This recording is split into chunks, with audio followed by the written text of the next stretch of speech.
முதலமைச்சரை ஏன் கூப்பிடுறீங்க? ஏன் நீங்க பீகார்ல ராகுல் காந்தியோட பாத யாத்திரை போய் கலந்துக்க போறீங்க?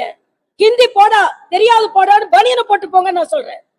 உதயநிதி ஸ்டாலின் ராகுலோட பீகார் பாத யாத்திரைக்கு போகும்போது, வட இந்தியாவுக்கு போகும்போது ஹிந்தி தெரியாது போடா போட்டீங்கல்ல, போட்டுட்டு போங்க.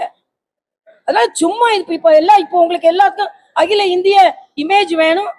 நாங்க அகில இந்திய கட்சி, எங்களுக்கான சகோதரர்கள் இன்னொரு மாநிலத்துல இருக்காங்க, அவங்களுக்காக பேசினா உடனே இந்திக்கார கட்சி, நீ தமிழுக்கு எதிரானவ, இந்தி இசை எல்லாம் போடுங்க.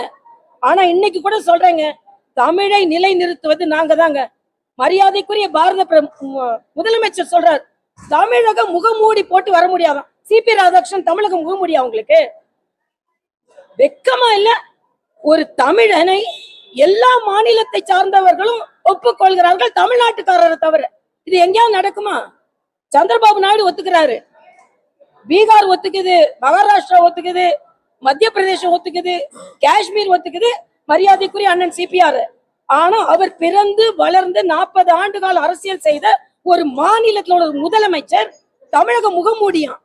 தமிழக முகமூடி இல்ல, உங்களோட தமிழ் பற்று என்ற முகப்பூடி தான் கிழித்து எரியப்பட்டு கொண்டிருக்கிறது.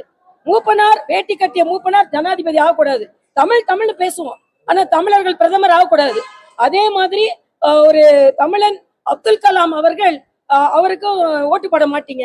இன்னைக்கு இந்த மண்ணை சார்ந்த அண்ணன் சிபிஆர் இந்தியா முழுவதும் ஒப்புக்கொண்டிருக்கிறார்கள், தமிழ் மண்ணில் சார்ந்த சில சுயநல அரசியல்வாதிகளை தவிர. இதுல சமூக நீதி பாதுகாக்க ரெட்டி யாருங்க? சமூக நீதி பாதுகாக்கிறவரா? ஆனா அண்ணன் சிபிஆர் அவர்கள் சமூக நீதி பாதுகாக்கக்கூடிய ஒரு சமூகத்தில் பிறந்தவர்.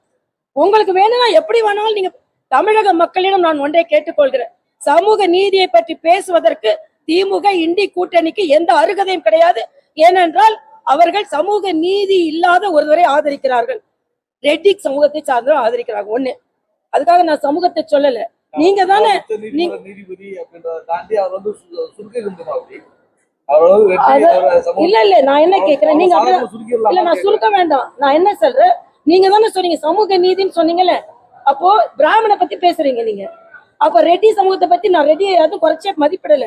ஆனா அதே நேரத்துல நான் சொல்றேன், நீங்க தமிழன்னு நாங்க கேட்கிறோம்ல, அது ஒரு விஷயத்துல அதே அவர் வந்து உயர் நீதிமன்ற உச்ச நீதிமன்ற நீதிபதியா இருந்தாரு, அவர் வந்து நக்சல்களுக்கு ஆதரவா இருந்தாரு அப்படின்னு மரியாதைக்குரிய அமித்ஷா அவர்கள் சொன்ன உடனே இவருக்கு நீங்க ஆதரவு கொடுக்கும் பொழுது, சமூக நீதியின் பாதுகாவலராக இருக்கின்ற சமூகத்தில் பிறந்த ஒருவரை ஏன் நீங்கள் ஆதரிக்க மறுக்கிறீர்கள்? ஒரு கேள்வி.